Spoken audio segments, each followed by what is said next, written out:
네, 안녕하세요. 도시공원을 중심으로 사회적 약자와 포용도시를 위한 공공녹지 공간 조성 활성화 방안을 연구한 베이스노트팀 광공부학과 이용래입니다.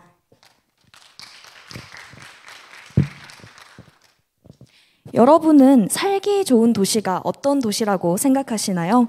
이 그림은 장애 아동인 이온유 학생이라는 그런 학생이 그린 살기 좋은 도시 그림입니다.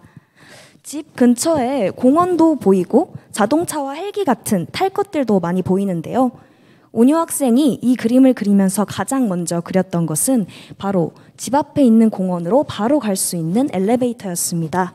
또한 헬기나 자동차처럼 본인이 탈 것을 타고 어디든 가고 싶은 곳에 자유롭게 이동하고 싶은 마음을 담았는데요. 그렇다면 우리나라는 과연 이 온유 학생의 바람대로 정말 살기 좋은 도시일까요? 이 사진은 서울시 여의도의 한 공원입니다.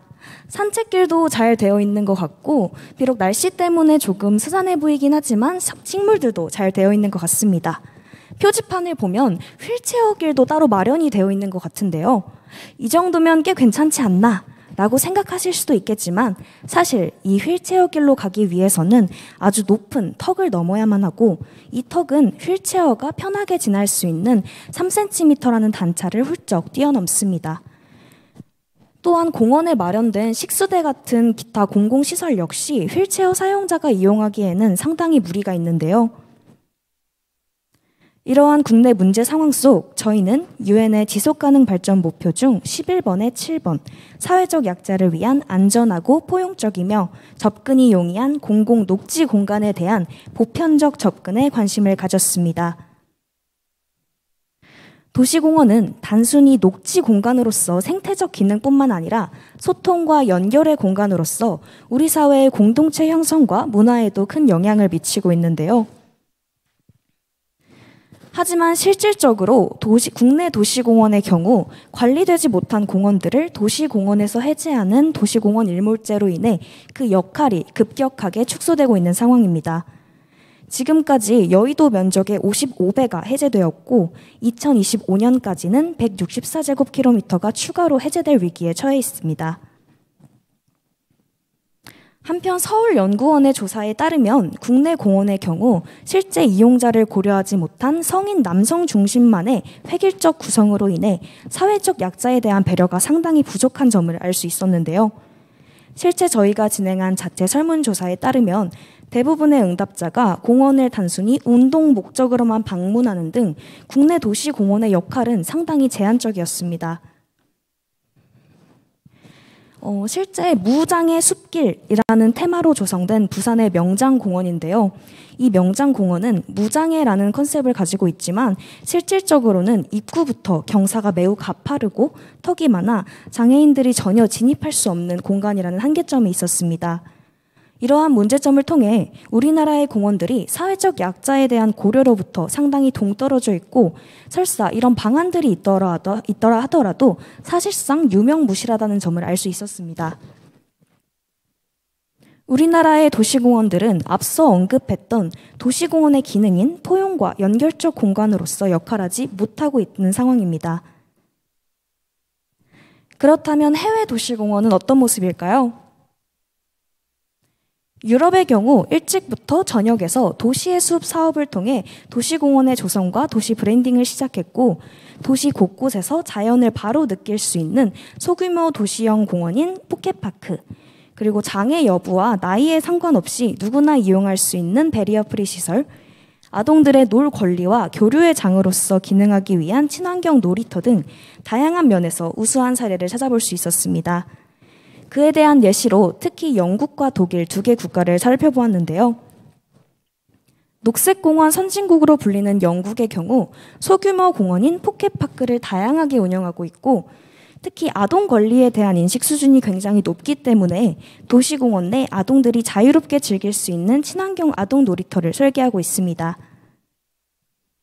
독일 같은 경우에는 특히 장애와 관련 없이 이용할 수 있는 베리어 프리 시설이 잘 되어 있고 공원에 역시 잘 적용되어 있는 모습을 살펴볼 수 있었는데요. 이처럼 저희는 국내 공원이 모든 계층이 소외 없이 모일 수 있고 공원이 단순히 녹지 공간뿐만 아니라 지역사회 내 소통의 공간으로 나아갈 수 있도록 유럽 도시공원의 실지 답사를 나갔고 관련 기관과의 인터뷰를 통해 인사이트를 얻고자 합니다. 저희의 일정은 약 10박 12일로 영국과 독일, 말씀드린 두 개 국가에 방문할 예정인데요. 이곳들의 다양한 사례를 답사하고 관련 기관 취재를 통해 국내에 적용 가능한 아이디어를 배워오고자 합니다. 영국 일정 브리프는 다음과 같고 자세한 내용 설명드리겠습니다. 영국 첫째 날에는 런던의 포켓파크 현지 조사를 나갈 계획입니다. 영국 런던에는 포켓파크가 활성화되어 있는데요. 이러한 포켓파크들의 위치와 정보를 얻을 수 있는 공공 어플리케이션을 활용하여 실제 공원들을 찾아가 보고 살펴보며 공원의 접근성과 보행 도로 그리고 시설 등을 답사해 볼 예정입니다. 둘째 날은 대도시 런던이 자연 친화적으로 공원을 조성할 수 있었던 인사이트를 배우고자 런던 자연사 박물관을 견학하고 특히 자연과 인간이 공생한다는 관점에서 어떻게 작용할 수 있을지 도시공원에 대해 배워보고자 합니다. 세 번째 날에는 런던 플레이라는 기관과 인터뷰를 진행할 예정인데요. 런던 플레이는 아동 놀이터 조성 사업 단체로 특히 장애 아동들과 영유아들도 놀 수 있는 놀이터를 도시공원과 협업하여 시내에 설계하고 있습니다. 현재 런던 플레이의 담당자인 폴 호커와 1차적으로 인터뷰 승인을 받은 상태이며 자세한 일정은 1월 중 방문 일정이 픽스되는 대로 협의 가능하다는 점을 회신받았습니다. 넷째 날은 런던의 실제 베리어 프리 공원과 우수한 공원들을 직접 답사해보며 시민들의 공원에 대한 인식과 호감 등을 숏 인터뷰로 진행할 예정입니다. 다음은 독일 이동 후 일정입니다. 자세한 내용은 다음 페이지부터 설명드리겠습니다. 첫째 날에는 독원의 베리어 프리 대표 공원인 티어가르텐 공원에 방문하고 실제 시설과 운영 상황들을 검토해보며 국내에 적용 가능한 아이디어들을 얻어오고자 합니다. 둘째 날에는 지속 가능한 공공공간 조성 사업을 진행하는 그린 베를린 단체와 인터뷰를 진행할 예정인데요. 현재 인터뷰 요청을 메일을 전송을 해둔 상태이지만 사실상 많은 기관과 협업을 할 때 컨택을 바로 한다는 것이 쉽지 않기 때문에 추가적으로 4개 기관을 리스트업 해둔 상태입니다. 다음은 유대인 학살 추모공원에 방문하고자 합니다. 도시공원 이야기를 하다가 왜 추모공원인지 궁금하실 수도 있을 것 같은데요. 본질적으로 도시공원은 단순히 녹지 공간을 넘어 시민들이 만나 교감을 나누고 정서를 교류하는 소통의 장이기도 합니다. 하지만 우리나라의 공원들은 단순히 획일적인 공급자 중심 설계로 인해 그 다양성과 목적의식이 상당히 떨어져 있는 상황인데요. 이에 독일의 대표 선진 사례 중 하나인 유대인 학살 추모공원에 방문하여 공공공간으로서 도시공원의 다양성과 목적의식에 대해 고민해보는 계기가 되고자 합니다. 다음은 쉔베르거 주데랜데 공원인데요. 이곳에는 시각장애인들이 공원의 식생물들과 테마들을 충분히 이해하고 즐길 수 있도록 촉각 전시회를 설치해 두었습니다. 이렇듯 국내에도 단순히 휠체어를 이용하는 장애인뿐만 아니라 시청각 그리고 발달 등의 어려움을 겪는 시민 역시 자유롭게 마음껏 공원을 즐길 수 있는 인사이트에 대해 배우고자 합니다. 다음은 보고 계획입니다. 저희는 관공부학을 전공하고 있는 팀원들로 이루어져 있는데요.